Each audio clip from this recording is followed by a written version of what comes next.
Saya notabene adalah mahasiswa pendidikan khususnya. Nah, di sini pun saya mungkin nanti ketika lulus punya pemikiran sama seperti mahasiswa-mahasiswa pendidikan yang tidak ingin mungkin menjadi guru. Karena apa?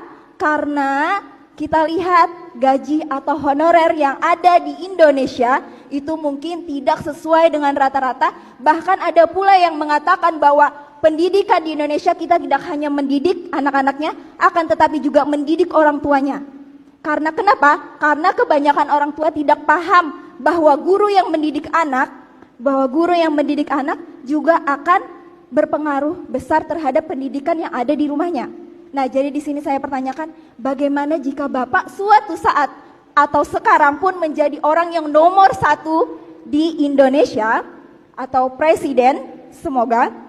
Jadi saya akan bertanya bagaimana Bapak menghadapi tentang gaji honorer yang sudah bertahun-tahun lamanya pendidikan di Indonesia mungkin akan mengalami keterlambatan dibanding negara lain. Kita tidak membedakan negara kita dengan negara lain karena negara kita berdiri dengan kemerdekaan sendiri. Mungkin itu Pak. Dan kemudian ulun persingkat saja mungkin karena waktunya sedikit. Di sini saya akan menegaskan kembali tentang kebijakan Bapak bagaimana tentang penenggelaman kapal yang telah Ibu Susi lakukan. Apakah akan Bapak lanjutkan atau tidak? Itu mungkin akan dijawab mungkin sesingkat-singkatnya. Namun yang pendidikan tadi saya mohon dengan harapan yang sebesar-sebesarnya karena saya adalah mahasiswa pendidikan dan mungkin ada mahasiswa-mahasiswa di sini yang mewakili pertanyaan saya mohon bantuannya Bapak di sini. Oke, terima kasih Bapak. Ya, jawaban singkatnya ya, akan dilakukan proses untuk mereka bisa diangkat, oke? Sehingga mereka bisa memiliki gaji yang jelas. Dan saya melihat memang guru kesejahteraannya masih sangat terbatas, oke? Dan ini adalah tanggung jawab kita.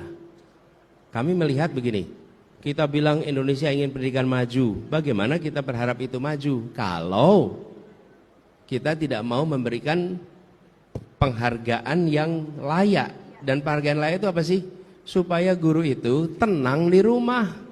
Dia tidak perlu mencari sampingan-sampingan. Kenapa? Karena sebagai guru dia bisa konsentrasi mendidik, kebutuhannya terpenuhi. Itu yang tadi saya sampaikan pada Bung Sunir. Bagaimana kita menjelaskan? Kita punya guru-guru ini tidak diangkat, kenapa? Anggarannya nggak cukup. Nah, anggarannya nggak cukup, terus kita pakai untuk melakukan sesuatu yang tidak berdampak pada semua orang. Yang merasakan seluruh fasilitas yang dibangun itu